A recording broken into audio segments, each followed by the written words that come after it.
কালকে যদি আপনারা পড়াইতে পারেন, আপনার সন্তান যদি আপনাকে ঘুমন্ত শিশুর মতো নিয়ে কবরে শোয়াই দিয়ে বুকে হাত দিয়ে বাবা বাবা চোখে পান্ডে, আল্লাহ আমার বাবাকে তুমি মাফ করে দাও আল্লাহ, যেই বাবার কারণে এত বিদ্যা অর্জন করতে পারছি।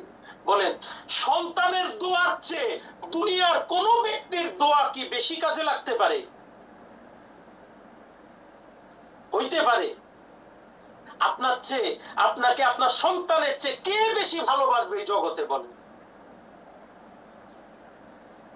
যাকেই আপনি নিয়ে যান, বড় বড় আলেম, বিশাল টাইটেল করা আলেম, double title triple title pass করা আলেম নিয়ে আসেন না, আল্লাহ কি ডিগ্রি দেখবে না প্রেম দেখবে? বলেন। ওইটা টাইটেল পাস আলেম কোরআন হাদিস শুদ্ধ করে অনেক কিছু বলতে পারবে, অনেক দোয়া করতে পারবে, কিন্তু চোখের পানি ফেলে বাবার জন্য কাঁদতে পারবেন, তার চোখে পানি আসবে না।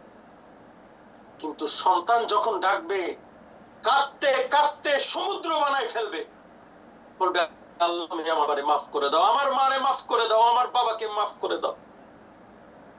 কি বলেন? নিজের সন্তানদেরকে এই বিদ্যা শেখানোর দরকার আছে না? আছে না নাই? যদি আজকে শিখান, আজকের ভবিষ্যৎ বলছি না ভাই, আমার কথায় কষ্ট নিয়ে না, এখন ভবিষ্যৎ দেখবেন না, আমারে 5টা বছর সময় দেন, এমন মোহাম্মদ ইসলাম বানায় রেখে যেতে চাই। আল্লাহ যদি হায়াত দেয়, আমি তো নিকৃষ্ট গোলাম, মালিক যদি হায়াত দেয় এমন একটা কিছু করে দিয়ে যাইতে চাই, সুফিইজমকে যারা ধ্বংস করতে চাইছে, সুফিইজম সারা বিশ্বে রাজত্ব করে বেড়াবে। এক সময় সবাই মিলে বলছে সুফিরা কি সব পাগল, আর এক সময় আসবে কি জানেন, সবাই বলবে চলো সুফির কাছে যাই, কারণ সুফি উভয় বিদ্যায় বিদ্যান, এলমে শরীয়ত এলমে মারিফাতের বিদ্যায় বিদ্যান। তাই আমি আপনাদের সহযোগিতা চাই এটা বানানোর জন্য। আমি একা পারবো না, আপনারা যদি একটু আসেন তালিমে, আপনারা যদি সময় নিয়ে একটু তালিম করেন, বাচ্চাদেরকে একটু সুযোগ দেন তালিম করতে, দেখবেন একটা সময় আসবে সব পরিবর্তিত হয়ে গেছে, আমরা পরিবর্তিত হচ্ছে। আপনার বাচ্চা, অনেক জাকের ভাই বোন আমাদের কাছে কমপ্লেইন করেন আপনার বাচ্চা কথা শুনে না, বাজে ছেলেদের সাথে মিশতেছে, খারাপ হয়ে যেতেছে, করেন না করেন না?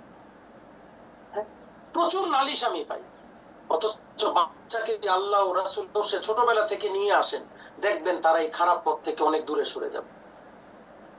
তারা যখন মালিকের সান্নিধ্য পাবে, দুনিয়ার কারো চাপাবাজি তাদেরকে পথ থেকে ঘুরাইতে পারবেন। সেইটা মূলত টার্গেট হইলো আমাদেরকে যতটুকু শিক্ষা এই বুড়া বয়সে আমরা নিতে, আমি না মানে আমিও বুড়া হই নাই, আমার চেয়েও বুড়া মানুষ আছে ইনশাল্লাহ। সো এই বুড়া বয়সে যতটুকু আমরা নিতে পারি আমাদের জন্য, আর মূল টার্গেট হচ্ছে পরবর্তী জেনারেশন তৈরি করার জন্য। আমার কথাটা কি বুঝতে পারছেন ভাই? হ্যাঁ, আমি আপনাদের সকলের সহযোগিতা চাই, দয়া করে আপনারা সহযোগিতা করবেন, আমরা যাতে এই মহৎ কাজটা সবাই মিলে করতে পারি।